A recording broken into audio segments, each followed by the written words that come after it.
Okay, तो आज हम लोग टेंस बनाना सीखेंगे। ठीक है, टेंस जो होता है वो बेसिकली 9th और 10 दोनों के क्लासेस में पेपर में पूछे जाते हैं इससे। तो आइए हम लोग टेंस बनाना सीखते हैं। आज टेंस बनाने का पहला दिन है, इसलिए हम बस इंट्रोडक्शन देंगे। ठीक, बनाना अगले वाले वीडियो में सीखेंगे हम लोग। तो आज पूरा टेंस का इंट्रोडक्शन, वीडियो लंबा ना हो जाए इसलिए हमने पहले ही लिख लिया है। चलिए देखते हैं, टेंस को समझते हैं। तो टेंस को हिंदी में क्या कहते हैं? काल कहते हैं। ठीक है, तो टेंस को हिंदी में काल कहते हैं। टेंस हमारा 3 प्रकार का होता है, या कह सकते हैं टेंस के 3 भाग होते हैं। जो पहला होता है उसको प्रेजेंट टेंस कहते हैं। प्रेजेंट टेंस को वर्तमान काल कहा जाता है, मतलब जो समय चल रहा है उसको प्रेजेंट टेंस कहते हैं, उसी को वर्तमान काल कहते हैं। दूसरा जो होता है वो पास्ट टेंस होता है। पास्ट टेंस मतलब भूतकाल, मतलब जो समय गुजर चुका है या बीत चुका है उसको पास्ट टेंस कहेंगे। फ्यूचर टेंस मीन भविष्य काल कहते हैं। फ्यूचर टेंस उसे कहते हैं जो समय आने वाला है। ओके, चलिए ठीक। तो प्रेजेंट, पास्ट, फ्यूचर टेंस के 3 भाग हो गए। अब हर एक टेंस का पहचान कैसे करते हैं कि वो प्रेजेंट है कि पास्ट है कि फ्यूचर है, तो उसके लिए हमने यहाँ पर कुछ और भी लिखा है जिससे आपको क्लियर हो जाए।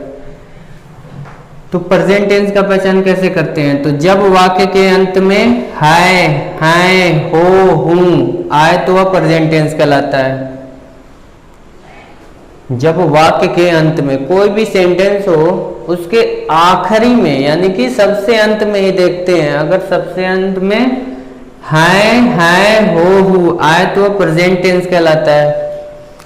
पास्ट टेंस में क्या होता है? तो जब वाक्य के अंत में था, थी, थे, थी, या, ई, आ, अगर इनमें से कोई आ रहा है तो वह पास्ट टेंस होगा। और फ्यूचर में तो जब वाक्य के अंत में गा, गी, गे, गी आए तो वह फ्यूचर टेंस होता है। चलिए उदाहरण से समझते हैं। राम बाजार जाता है। राम बाजार जाता है। तो हमने क्या समझाया था कि जब भी कोई भी सेंटेंस लिखा हो तो हम उसके एकदम आखिरी में देखते हैं कि वहाँ पर क्या लिखा है। आखिरी मतलब यहाँ पर एकदम अंत में देखते हैं। अगर अंत में है, हो, हूँ अगर उनमें से कोई आएगा तो वह प्रेजेंट टेंस होगा। अगर यहाँ पर था, थी, थे, थी, या, ई, आ, ए अगर इनमें से कोई आएगा तो वह पास्ट टेंस होगा। और फ्यूचर के लिए क्या होना चाहिए? तो वाक्य के अंत में गा, गी, गे, गी यदि इनमें से कोई आएगा तो वह फ्यूचर टेंस हो जाएगा। ठीक है, तो इसमें देखते हैं। तो इसमें देखिए राम बाजार जाता है, तो लास्ट में है आ गया है ना। तो जब लास्ट में है आया है इसका मतलब क्या है कि यह हमारा प्रेजेंट टेंस में, क्योंकि है, हो, किस में आता है? प्रेजेंट टेंस में ही आता है। अगर इसी टेंस को पास्ट में बनाना हो, मान लो इसी सेंटेंस को पास्ट में क्रिएट करना हो, तब क्या होता? तब होता राम बाजार गया। तो देखिए लास्ट में या आ गया ना। हमने क्या बोला है? सेंटेंस के आखिरी में ही देखते हैं, तो लास्ट में क्या आ गया? या आ गया ना। सॉरी, इसको थोड़ा अच्छे से लिखते हैं। गया, तो यहाँ पर देखेंगे लास्ट में क्या है? या आ गया ना। तो यह या आया है तो यह कौन सा होगा? पास्ट होगा। ठीक है, अगर फ्यूचर में यही सेंटेंस होता तो क्या होता? राम बाजार जाएगा,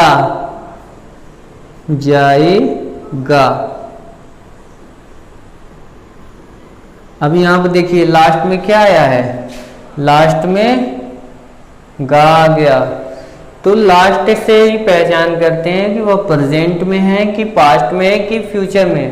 कोई भी सेंटेंस लिखा हो तो उसके हम सबसे आखिरी वाले अक्षर को, यानी कि आखिरी वाले अंत में सबसे देखते हैं कि वह क्या लिखा है। अगर है हो हुआ है तो वह प्रेजेंट है, था थी थे थी, या ये या आइए, अगर इनमें से कोई आ रहा है तो वह पास्ट टेंस कहलाता है। फ्यूचर टेंस होने के लिए क्या चाहिए, तो वाक्य के अंत में गा गे गी आना चाहिए।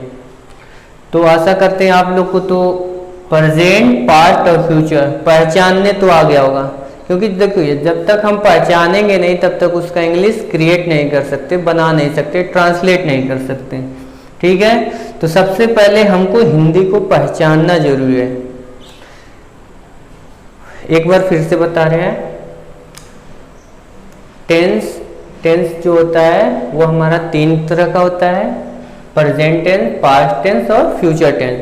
प्रेजेंट टेंस का पहचान कैसे करते हैं, तो जब वाक्य के अंत में है हो हूँ आए तो वह प्रेजेंट टेंस होता है। जब वाक्य के अंत में था थी थे थी, या ये आ ई ए आए तो वह पास्ट टेंस होता है। और जब वाक्य के अंत में गा गी गे गी आए तो वह फ्यूचर टेंस होता है। ठीक है, यहाँ पर हमने कुछ उदाहरण से समझाया है। अब हर एक टेंस का 4 भाग होता है, प्रेजेंट का भी 4 भाग होता है, पास्ट का भी 4 भाग होता है, फ्यूचर का भी 4 भाग होता है। तो हम यहाँ पर तो जगह है नहीं, तो हम उसको लिखते हैं फिर आगे बताते हैं आप लोग को। हाँ, तो हर एक टेंस का 4 भाग होता है, प्रेजेंट का भी 4 भाग होता है, पास्ट का भी 4 भाग होता है और फ्यूचर का भी 4 भाग होता है। तो जो प्रेजेंट का 4 भाग होता है वो लिख दिए हम यहाँ पर, चलिए इसको समझाते हैं। पास्ट का भी यही होता है और फ्यूचर का भी यही होता है। तो सबसे पहला जो होता है वो होता है इंडेफिनिट टेंस, दूसरा होता है कॉन्टिन्यूअस टेंस, तीसरा होता है परफेक्ट टेंस, चौथा होता है परफेक्ट कॉन्टिन्यूअस टेंस। तो इंडेफिनिट टेंस की पहचान हम कैसे करेंगे, तो देखिए यहाँ पर हमने लिख दिया है, जब क्रिया के अंत में एकदम आखिरी में नहीं देखेंगे। अब आखिरी में जब हम देखते हैं तो उससे हम बस 3 चीज का पहचान कर सकते हैं कि वह प्रेजेंट में है कि पास्ट में है कि फ्यूचर में है। लेकिन इन सब का पहचान करने के लिए हमें कुछ बातों का ध्यान देना होगा जो हमने लिखा है, इसको हम समझा रहे हैं। जब क्रिया के अंत में ता ती ते ती, सॉरी यहाँ पर बिन्नी छूट गया, ता ती ते ती आए तो वह इंडेफिनिट टेंस कहलाता है। जब क्रिया के अंत में ता ती ते ती आए तो वह कौन सा टेंस कहलाता है, इंडेफिनिट टेंस कहलाता है। कॉन्टिन्यूअस टेंस क्या होता है, तो जब क्रिया के बाद, यह अंत में नहीं है, बाद है उसके, तो जब क्रिया के बाद रहा रही रहे रही आए तो वह कॉन्टिन्यूअस टेंस कहलाता है। अब परफेक्ट में क्या होता है, तो जब क्रिया के बाद चुका चुकी चुके चुकी आए तो वह परफेक्ट टेंस कहलाता है। परफेक्ट कॉन्टिन्यूअस में थोड़ा सा ज़्यादा ध्यान देते हैं। परफेक्ट कॉन्टिन्यूअस टेंस में क्या होता है, तो जब क्रिया के अंत में ता ती ते ती के साथ रहा रही रहे रही आए, या तो ता ती ते के साथ रहा रही रहे आए, या केवल अगर रहा रही रहे दिया हो तो उसके साथ समय भी होना चाहिए, जैसे यहाँ पर लिखा है ना, या अथवा कह के रहा रही रहे रही के साथ समय आए तो वह परफेक्ट कॉन्टिन्यूअस टेंस कहलाता है। ठीक है, तो परफेक्ट कॉन्टिन्यूअस टेंस को फिर से एक बार, जब क्रिया के अंत में ता ते ती के साथ रहा रही रहे रही आए अथवा रहा रही रही रहे रही के साथ समय दिया हो तो वह कौन सा टेंस कहलाता है, परफेक्ट कॉन्टिन्यूअस टेंस कहलाता है। ठीक है, इसको भी हम कुछ उदाहरण से समझते हैं। चलिए यहाँ पर छोटा सा जगह है, जगह तो और है नहीं, तो यहीं पर एग्जाम्पल समझते हैं। ठीक है, तो सबसे पहले हम इंडेफिनिट समझाना चाहते, तो जैसे लिखा है वह घर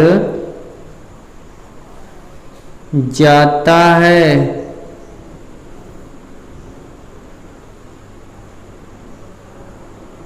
वह घर जाता है। तो देखिए लास्ट में है आया है, तो जो लास्ट में शब्द आता है उससे हम कौन सा पहचान करते हैं, प्रेजेंट है कि पास्ट है कि फ्यूचर, बस तीन ही का।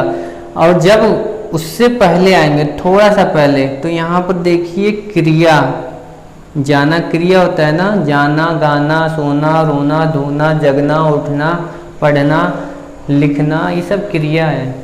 तो जब क्रिया के अंत में, अंत है ना क्रिया, इसी में ता जुड़ा है, मतलब जाता लिखा है। तो जब क्रिया के अंत में ता, ते, ती आए तो वह कौन सा टेंस कहलाता है, इंडेफिनिट टेंस हो जाता है। तो यह इंडेफिनिट टेंस का पहचान बहुत ही सिंपल है, जब क्रिया के अंत में ता, ते, ती आए तो वह इंडेफिनिट हो जाता है। अगर यहाँ पर है लिखा है फिर इसमें ता, ते, ती आया तो यह कौन सा टेंस होगा, प्रेजेंट इंडेफिनिट होगा।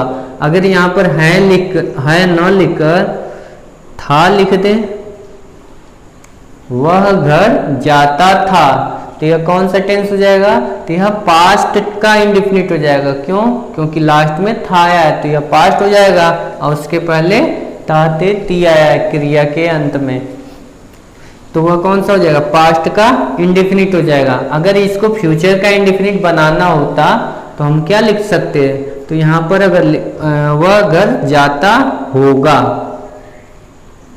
अगर होगा करते तो यह कौन सा हो जाएगा, यह हो जाएगा वह घर जाता होगा। तो गा, गे, गी आ गया लास्ट में, तो यह फ्यूचर हो जाएगा, और यह बताता है कि इंडेफिनिट है, मतलब फ्यूचर का इंडेफिनिट सेंटेंस है। ठीक है, तो इंडेफिनिट समझ में आ गया। जब क्रिया के अंत में ता, ते, ती आए तो वह इंडेफिनिट टेंस कहलाता है। चलिए देखिए कॉन्टिन्यूअस का पहचान कैसे करते हैं, कॉन्टिन्यूअस का पहचान कैसे करते हैं, तो देखिए मैं घर जा रहा हूँ, मैं घर जा रहा हूँ, मैं घर जा रहा हूँ। तो मैं घर जा रहा हूँ, तो क्या हुआ, क्रिया है या है जाना, जाना के क्रिया के बाद आया है। देखिए हमने लिखवाया ना, जब क्रिया के बाद रहा, रही, रहे आएगा, बाद मतलब क्रिया जस्ट हो उसके जस्ट बाद अगर रहा, रही, रहे आएगा तो वह कौन सा टेंस कहलाएगा, कॉन्टिन्यूअस टेंस कहलाएगा। तो यहाँ पर देखिए यहाँ पर हूँ है, तो यह बताता है कि हमारा प्रेजेंट टेंस है, उसके पहले रहा, रही, रहे आया है, तो यह बता रहा है हमारा कॉन्टिन्यूअस टेंस है। तो यह पूरा सेंटेंस कौन सा हो जाएगा, तो यह हो जाएगा प्रेजेंट कॉन्टिन्यूअस टेंस हो जाएगा। ओके, अगर यही पास्ट में होता तो क्या करते, मैं घर जा रहा था, यहाँ पर था आ जाएगा तो वो कौन सा हो जाएगा, पास्ट हो जाएगा। अगर फ्यूचर में बनाना हो तो कैसे बनाएंगे, मैं घर जा रहा हूँगा, अगर होता मैं घर जा रहा हूँगा तो यह हो जाता फ्यूचर कॉन्टिन्यूअस टेंस। चलिए परफेक्ट टेंस को देखिए कैसे करते हैं। तो परफेक्ट टेंस में क्या हुआ, तो देखिए लिखा है ना, जब क्रिया के बाद चुका, चुकी, चुके आए तो वह परफेक्ट टेंस होगा ना। तो मैं घर जा चुका हूँ, यहाँ पर बस अगर चुका लगा दें तो यह कौन सा टेंस बन जाएगा, परफेक्ट टेंस हो जाएगा। मैं घर जा चुका हूँ, परफेक्ट टेंस हो गया। अगर इसी को यहाँ पर था लिख दिया जाए, मैं घर जा चुका था, जब हूँ था तो वह प्रेजेंट का परफेक्ट टेंस था, अब था आ गया तो यह किसका टेंस, कौन सा टेंस हो जाएगा, तो यह हो जाएगा पास्ट का परफेक्ट टेंस। देखिए जब क्रिया के बाद चुका, चुकी, चुके आता है तो वह परफेक्ट टेंस होता है। ठीक है, तो मैं घर जा चुका था, तो यह कौन सा टेंस हो जाएगा? पास्ट का परफेक्ट टेंस। अगर फ्यूचर का परफेक्ट बनाना होता तो क्या होता, कैसे होता सेंटेंस? देखिए, मैं घर जा चुका हूँगा, सॉरी गलत हो गया, मैं घर जा चुका हूँगा, यह हो जाएगा फ्यूचर का परफेक्ट टेंस। और परफेक्ट कंटीन्यूअस, तो परफेक्ट कंटीन्यूअस भी देखिए कैसे बनता है, इसके लिए हमें लिखना पड़ेगा। देखिए, वह किताब पढ़ता रहा है, तो देखिए यहाँ पर क्या हमने लिखा, जब क्रिया के अंत में ता ते ती के साथ रहा रही रहे आए, तो यहाँ पर देखिए पढ़ना क्रिया है ना, तो क्रिया के अंत में क्या है? ता ते ती है और उसी के साथ रहा रही रहे भी है। तो जब ता ते ती के साथ रहा रही रहे आए तो वह कौन सा टेंस कहलाता है? परफेक्ट कंटीन्यूअस टेंस कहलाता है। अथवा कहीं और भी लिखे, अगर केवल रहा रही रहा है तो समय कैसे आता है? तो देखिए, वह सुबह से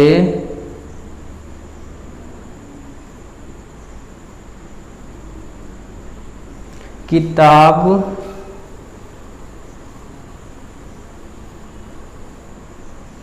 पढ़ रहा है,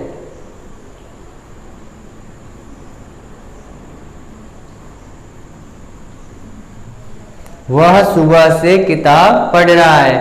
तो यहाँ पर देखिए, यहाँ पर बस रहा रही रहे दिया है, क्रिया के अंत में ता ते ती नहीं है।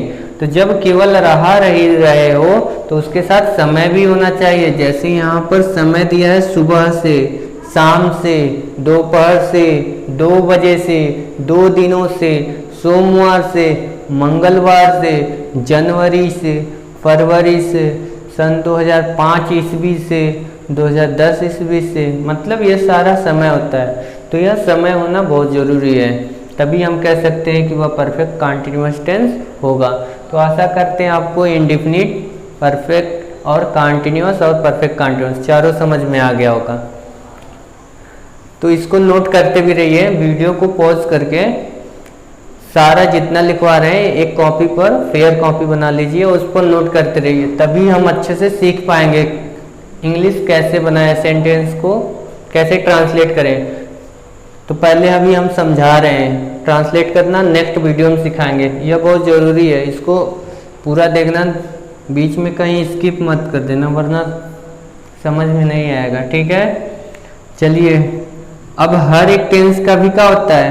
अब हर एक टेंस का 4 भाग फिर से होता है। इंडेफिनिट का भी 4 भाग होता है, कंटीन्यूअस का भी 4 भाग होता है और परफेक्ट का भी 4 भाग होता है, परफेक्ट कंटीन्यूअस का भी 4 भाग होता है। तो उसको भी हम लिखकर समझा रहे हैं, ठीक है। हाँ, तो जैसा कि हम बता रहे थे, हर एक टेंस का भी 4 भाग होता है। इंडेफिनिट का भी 4 भाग होता है, कंटीन्यूअस का भी 4 होता है, परफेक्ट का भी 4 होता है और परफेक्ट कंटीन्यूअस का भी 4 होता है, ठीक है। तो जो पहला होता है उसको अफर्मेटिव सेंटेंस कहते हैं, दूसरे को निगेटिव सेंटेंस कहते हैं, तीसरा जो होता है वो इंट्रोगेटिव सेंटेंस कहलाता है और चौथा जो होता है वो इंट्रोगेटिव निगेटिव सेंटेंस कहलाता है, ठीक है। तो जो अफर्मेटिव सेंटेंस होता है वो हमारा सकारात्मक वाक्य होता है। सकारात्मक वाक्य उसे कहते हैं जिसमें ना ही कोई प्रश्नवाचक शब्द आया हो और ना ही नकारात्मक शब्द, मतलब नहीं आया हो। तो जिस शब्द में ना ही प्रश्नवाचक हो ना ही नकारात्मक शब्द हो वह कौन सा होता है? अफर्मेटिव सेंटेंस होता है। नकारात्मक सेंटेंस मतलब निगेटिव सेंटेंस। तो निगेटिव सेंटेंस का पहचान हम करते हैं कि जिस वाक्य में नहीं शब्द देखने को मिलता है, चाहे पढ़ने से ऐसा लग रहा है कि वाक्य में नकारात्मक भाव उत्पन्न हो रहा है, तो उसको हम निगेटिव सेंटेंस कहते हैं। इंट्रोगेटिव सेंटेंस में क्या होता है? तो जिस सेंटेंस में प्रश्नवाचक शब्द होते हैं वो इंट्रोगेटिव सेंटेंस कहलाता है। यानी कि जो सेंटेंस पढ़ने से हमें ऐसा महसूस हो कि वह प्रश्न कर रहा है तो वह इंट्रोगेटिव सेंटेंस कहलाता है। इंट्रोगेटिव नेगेटिव क्या होता है? तो इंट्रोगेटिव नेगेटिव मतलब जिस वाक्य में प्रश्नवाचक और नकारात्मक दोनों शब्द उसको इंट्रोगेटिव नेगेटिव सेंटेंस कहते हैं, ठीक है। तो हम कुछ उदाहरण से इसको भी समझते हैं। जैसे एग्जाम्पल में देखिए, अफर्मेटिव सेंटेंस, सकारात्मक वाक्य, जैसे मैं विद्यालय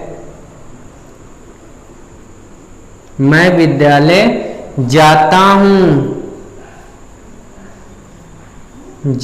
हूं, तो यह कौन सा सेंटेंस कहलाएगा? यह सकारात्मक वाक्य हो गया, यानी कि अफर्मेटिव सेंटेंस। अगर नेगेटिव सेंटेंस में इसी को क्रिएट करें तो कैसे होगा? तो हो जाएगा मैं विद्यालय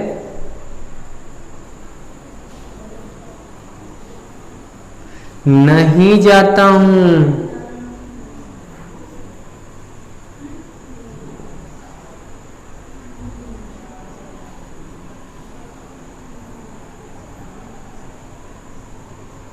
मैं विद्यालय नहीं जाता हूं, तो ये कौन सा हो गया? निगेटिव हो गया। क्यों हो गया? क्योंकि इसमें नहीं आया है। ठीक है। इंट्रोगेटिव सेंटेंस, तो देखिए इंट्रोगेटिव सेंटेंस दो तरह का होता है। एक वह सेंटेंस होता है जो क्या से शुरू होता है, और एक वह सेंटेंस होता है जो प्रश्नवाचक शब्द बीच में आए। अगर इसी को प्रश्नवाचक में बदलेंगे तो कैसे होगा? तो प्रश्नवाचक में देखिए इसको बदलेंगे तो क्या हो जाएगा? क्या मैं विद्यालय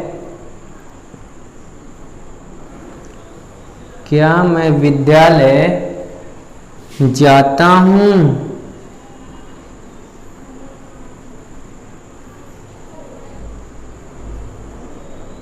क्या मैं विद्यालय जाता हूं? और एक हमने बोला है जब प्रश्नवाचक शब्द बीच में आए, जैसे मैं विद्यालय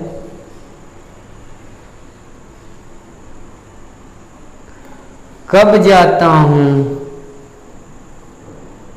कब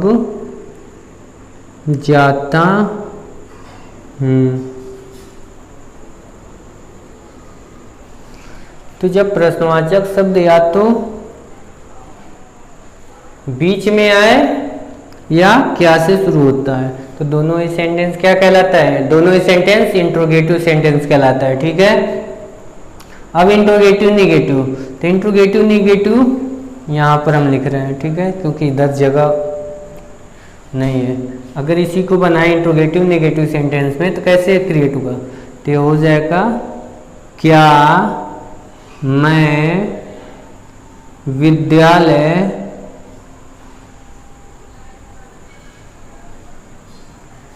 नहीं जाता हूं? नहीं जाता हूं। या फिर अगर बीच में प्रश्नवाचक शब्द है तो कैसे हो जाएगा? मैं विद्यालय कब नहीं जाता हूं? मैं विद्यालय कब नहीं जाता हूं। ठीक है। एक बार और, तो अफर्मेटिव सेंटेंस में हमने क्या बताया? तो जब अफर्मेटिव सेंटेंस में जब भी कोई सेंटेंस हो तो उसमें नहीं शब्द न दिया हो, नहीं प्रश्नवाचक शब्द हो, तो वह अफर्मेटिव सेंटेंस कहलाता है। ठीक है। और जब वाक्य में नहीं कहीं आ जाए, चाहे पढ़ने से पता चल रहा है कि वाक्य नकारात्मक भाव उत्पन्न कर रहा है, तो वह हमारा नेगेटिव सेंटेंस कहलाता है। और जब प्रश्नवाचक का प्रश्न पूछे सेंटेंस, मतलब वाक्य इसको पढ़ने से ऐसा लगे कि वह प्रश्न कर रहा है, तो वहाँ पर इंट्रोगेटिव सेंटेंस हो जाता है। ठीक है। तो मैं विद्यालय जाता हूँ, तो यह अफर्मेटिव हो जाएगा। मैं विद्यालय नहीं जाता हूँ, तो यह कौन सा हो गया? यह हो गया निगेटिव सेंटेंस। क्या मैं विद्यालय जाता हूँ?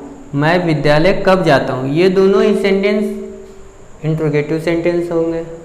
और क्या मैं विद्यालय नहीं जाता हूँ? मैं विद्यालय कब नहीं जाता हूँ, तो ये दोनों ही सेंटेंस कौन सा हो गया? इंट्रोगेटिव निगेटिव सेंटेंस हो गया। ठीक है। तो बस इतना ही। कल हम लोग बनाना सीखेंगे प्रेजेंट इंडेफिनिट टेंस कैसे बनाएंगे। इंट्रोडक्शन बस यहीं तक था। आशा करते हैं आप लोग को पसंद आया होगा। और एक बात और, यहाँ पर हूँ आया इसलिए प्रेजेंट का कौन सा टेंस हो जाएगा। अगर पूरा देखें, पूरा अगर सेंटेंस पढ़ें कि अब पूरा कौन सा होगा, तो मैं विद्यालय जाता हूँ, तो यह हो जाएगा। यहाँ से पता चल गया कि हमारा कौन सा टेंस है, प्रेजेंट है। यहाँ से पता चल गया कि यह इंडेफिनिट है।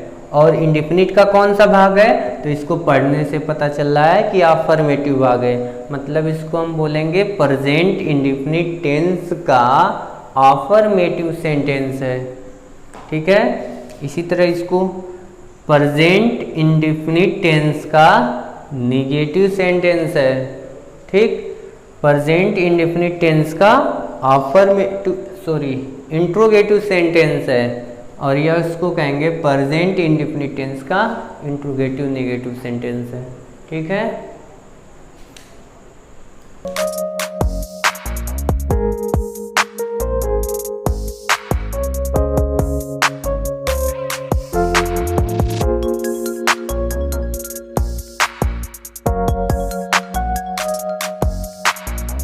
एक तो लाइक और शेयर ठोक दीजिए, महाकाल का दबा के लाइक और शेयर ठोक दीजिए, 5000 लौटे दिख जाना चाहिए। खत्म, बाय बाय, टाटा, गुड बाय, गया।